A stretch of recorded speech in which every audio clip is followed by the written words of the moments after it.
بسم الله الرحمن الرحيم. الحمد لله الذي أنزل على عبده الكتاب ولم يجعل له عوجا قيما لينذر بأسا شديدا من لدنه ويبشر المؤمنين الذين يعملون الصالحات أن لهم أجرا حسنا ماكثين فيه أبدا وينذر الذين قالوا اتخذ الله ولدا ما لهم به من علم ولا لآبائهم كبرت كلمة تخرج من أفواههم إن يقولون إلا كذبا فلعلك باقع نفسك على آثارهم إن لم يؤمنوا بهذا الحديث أسفا إنا جعلنا ما على الأرض زينة لها لنبلوهم أيهم أحسن عملا وإنا لجاعلون ما عليها صعيدا جردا أم حسبت أن أصحاب الكهف والرقيم كانوا من آياتنا عجبا إذ أوى الفتية إلى الكهف فقالوا ربنا آتنا من لدنك رحمة وهيئ لنا من أمرنا رشدا فضربنا على آذانهم في الكهف سنين عددا ثم بعثناهم لنعلم أي الحزبين أحصى لما لبثوا أمدا نحن نقص عليك نبأهم بالحق إنهم فتية آمنوا بربهم وزدناهم هدى وربطنا على قلوبهم إذ قاموا فقالوا ربنا رب السماوات والأرض لن ندعو من دونه إلها لقد قلنا إذا شططا هؤلاء قوم اتخذوا من دونه آلهة لولا يأتون عليهم بسلطان بين فمن أظلم ممن افترى على الله كذبا وإذ اعتزلتموهم وما يعبدون إلا الله فأووا إلى الكهف ينشر لكم ربكم من رحمته ويهيئ لكم من أمركم مرفقا وترى الشمس إذا طلعت تزاور عن كهفهم ذات اليمين وإذا غابت تقرضهم ذات الشمال وهم في فجوة منه ذلك من آيات الله من يهد الله فهو المهتد ومن يضلل فلن تجد له وليا مرشدا وتحسبهم أيقاظا وهم رقود ونقلبهم ذات اليمين وذات الشمال وكلبهم باسط ذراعيه بالوصيد لو اطلعت عليهم لوليت منهم فرارا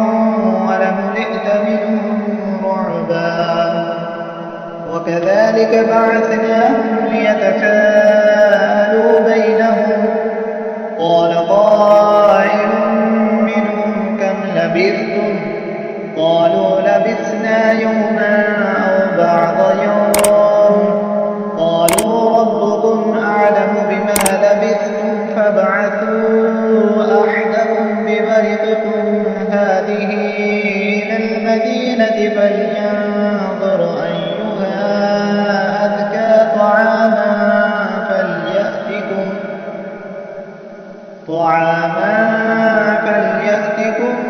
برزق منه وليتلطف ولا يشعرن بكم أحدا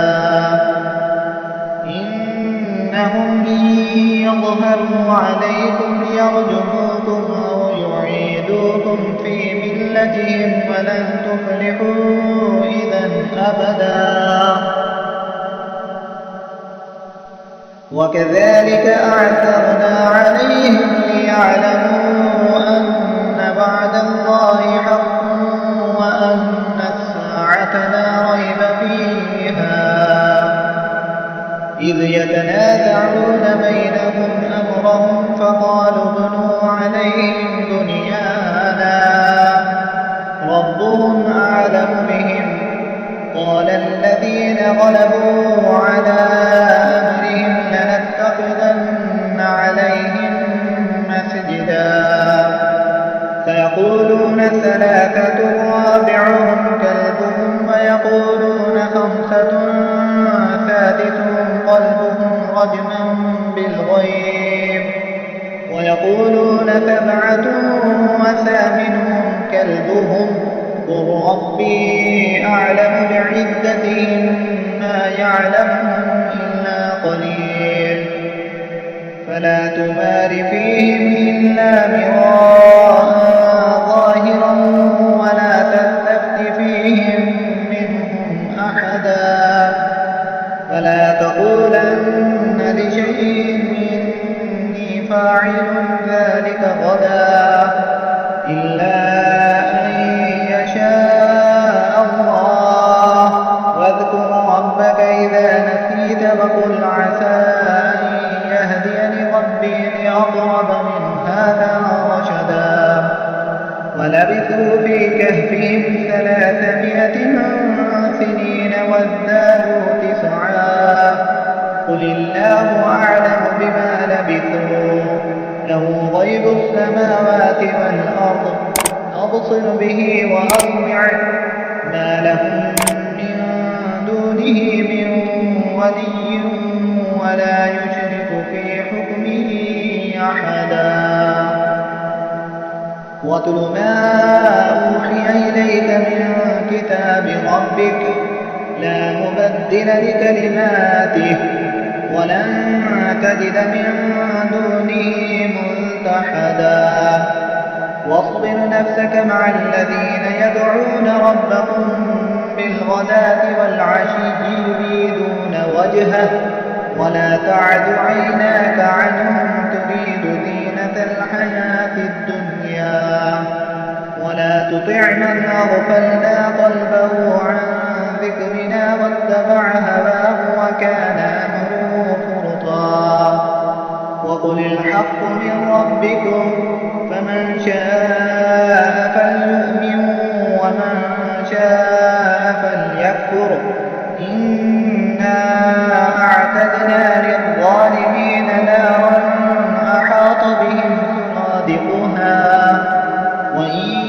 يستغيثوا يغاثوا بماء كالمهل يشوي الوجوه بئس الشراب وساءت مرتفقا إن الذين آمنوا وعملوا الصالحات إنا لا نضيع أجر من أحسن عملا أولئك لهم جنات عدن تجري من تحتهم الأنهار يحلون فيها من أساور من ذهب ويلبسون ثيابا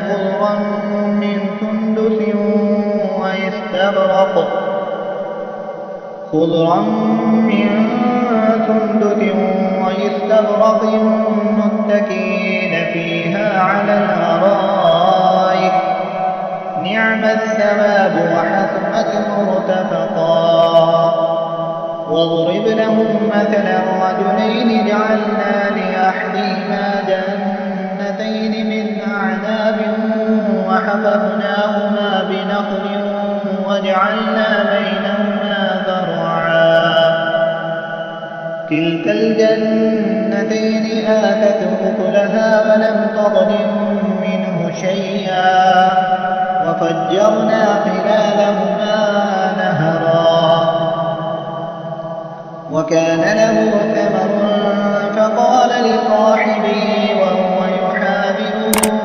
أنا أكثر منك مالا وأعز نفرا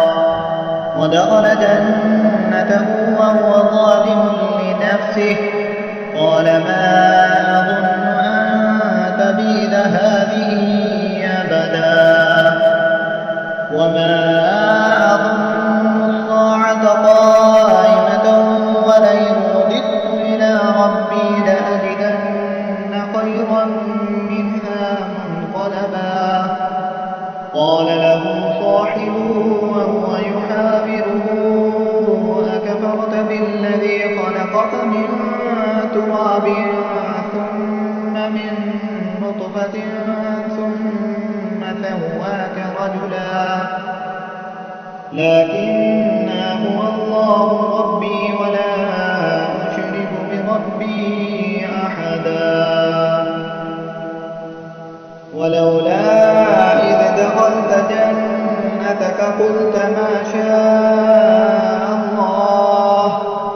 لا قوة إلا بالله إن ترني أنا أقل منك مالا وولدا فعسى ربي أن يؤتيني خيرا من جنتك ويرسل عليها حسبانا من السماء فتصبح صعيدا زلقا أو يصبح ماؤها غورا فلن تستطيع له طلبا وأحيط بثمره فأصبح يقلب كفيه على ما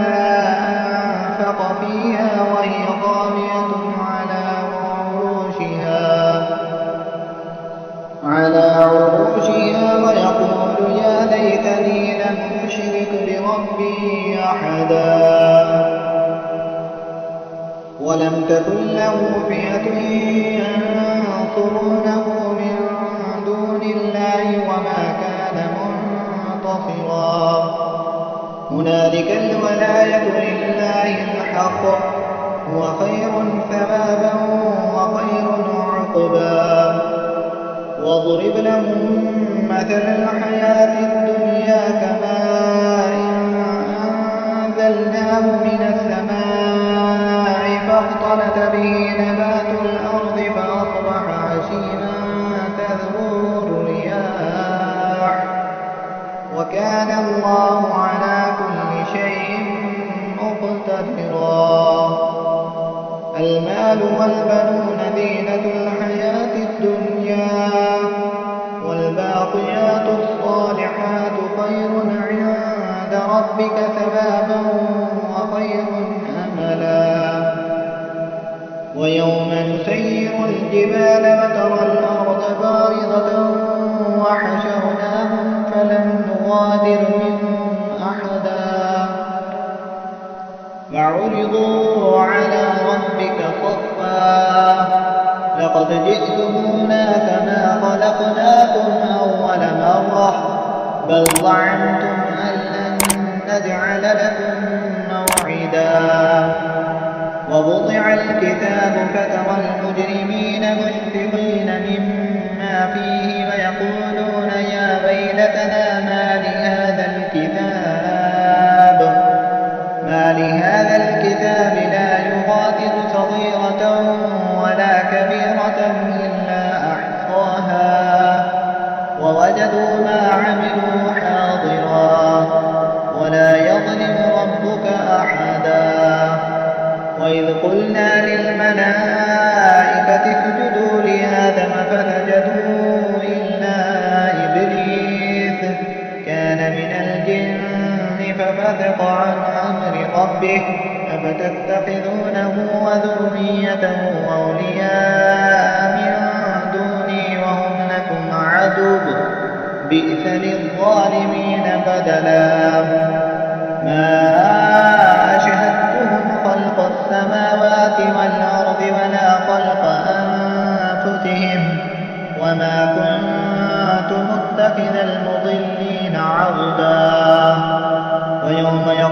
نادوا شركائي الذين زعمتم فدعوهم فلم يستجيبوا لهم وجعلنا بينهم موبقا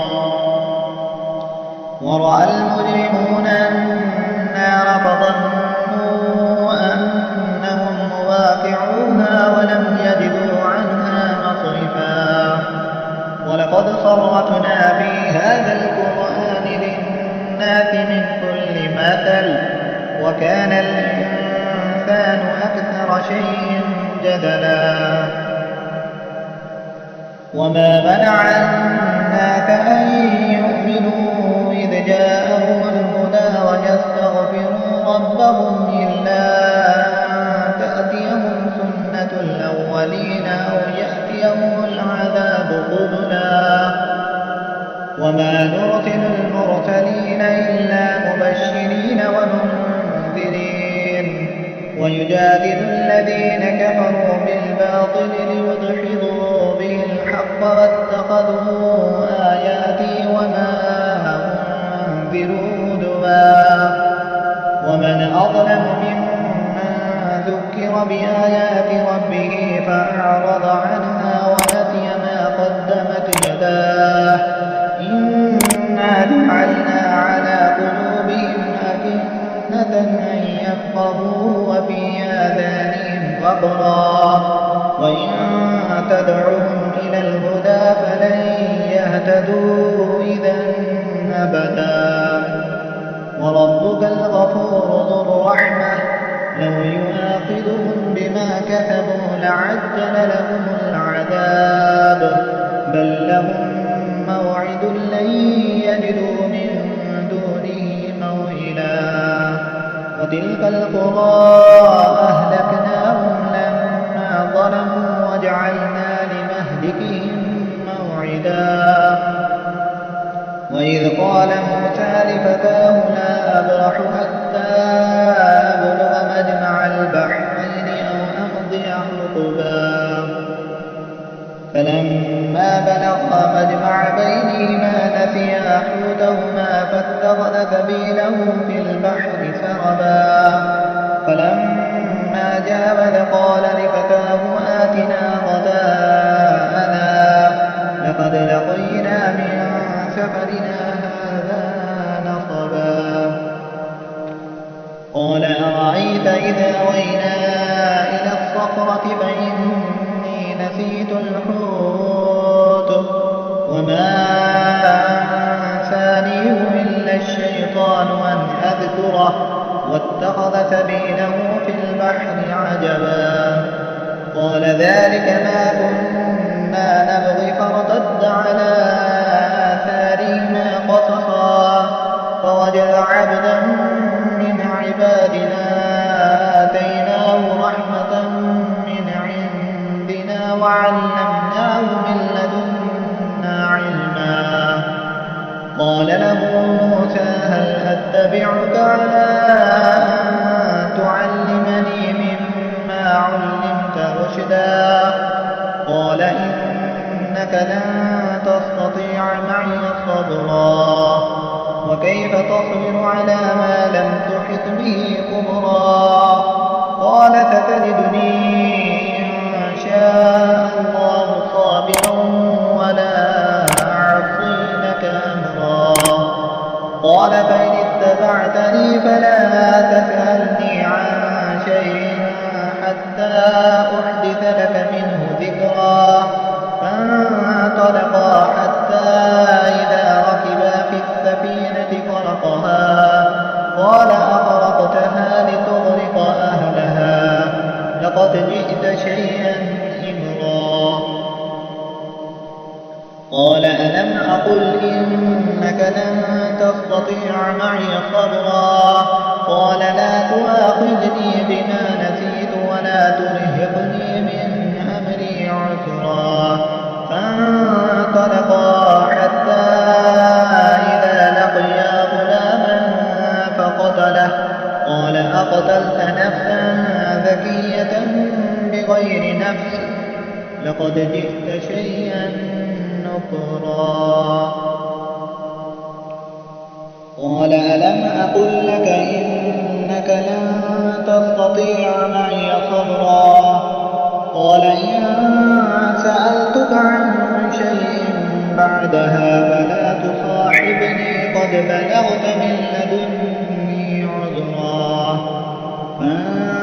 فانطلقا حتى إذا أتيا أهل قرية استطعما أهلها فأبوا أن يضيفوهما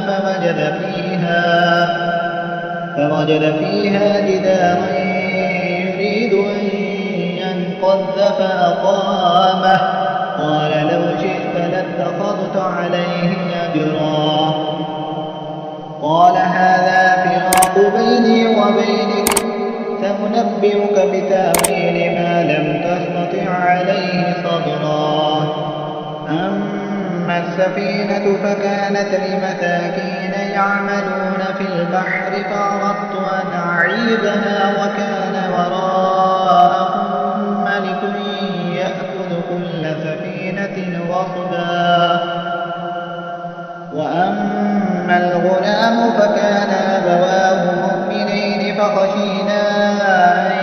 يرهقهما طغيانا وكفرا فأردنا أن يبدلهما ربهما خيرا منه زكاة وأقرب رحما وأما الجدار فكان لغلامين يتيمين في المدينة وكان تحته كنز لهما وكان أبوهما صالحا فأراد ربك أن يبلغا أشدهما ويستخرجا كنزهما رحمة من ربك وما فعلته عن أمري ذلك تأويل ما لم تسطع عليه صبرا ويسألونك عن ذي القرنين قل سأتلو عليكم منه ذكرا إنا مكنا له في الأرض فآتيناه من كل شيء سببا فأتبع سببا حتى إذا بلغ مغرب الشمس وجدها تغرب في عين حمية ووجد عندها قوما قلنا يا ذا القرنين إما أن تعذب وإما أن تتخذ فيهم حسنا قال أما من ظلم فسوف نعذبه ثم يرد إلى ربه فيعذبه عذابا نكرا وأما من آمن وعمل صالحا فله جزاء الحسنى فسنقول له من أمرنا يسرا ثم أتبع سببا حتى إذا بلغ مطلع الشمس وجدها تطلع على قوم لم نجعل لهم من دونها سترا كذلك وقد أحطنا بما لديه خبرا ثم أتبع سببا حتى إذا بلغ بين السدين وجد من دونهما قوما لا يكادون يفقهون قولا قالوا يا ذا القرنين إن يأجوج ومأجوج مفسدون في الأرض فهل نجعل لك فرجا على أن تجعل بيننا وبينهم سدا قال ما مكني فيه ربي خير فأعينوني بقوة أجعل بينكم وبينهم ردما آتوني زبر الحديد حتى إذا ساوى بين الصدفين قال انفقوا حتى إذا جعله نارا قال آتوني أفرغ عليه قطرا وما استطاعوا أن يظهروه وما استطاعوا له نقبا قال هذا رحمة من ربي فإذا جاء وعد ربي جعله دكا وكان وعد ربي حقا وتركنا بعضهم يومئذ يموج في بعض ونفخ في الصور فجمعناهم جمعا وعرضنا جهنم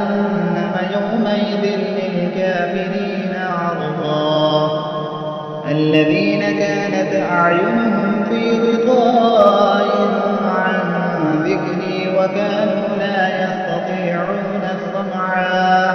أفحسب الذين كفروا أن يتخذوا عبادي من دوني أولياء إنا أعتدنا جهنم للكافرين نزلا قل هل ننبئكم بالأخسرين أعمالا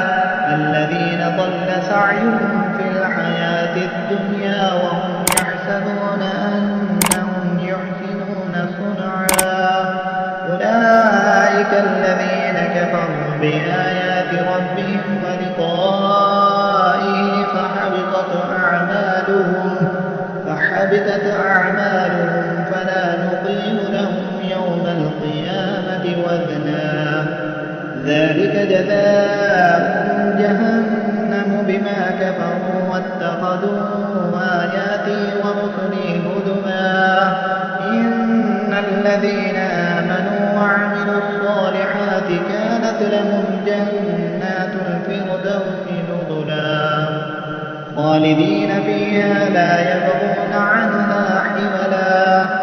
قل لو كان البحر مدادا لكلمات ربي لنفذ البحر قبل أن تنفذ كلمات ربي ولو جئنا بمثله مددا قل إنما أنا بشر مثلكم يوحى إلي أنما إلهكم إله واحد فمن كان يرجو لقاء ربه فليعمل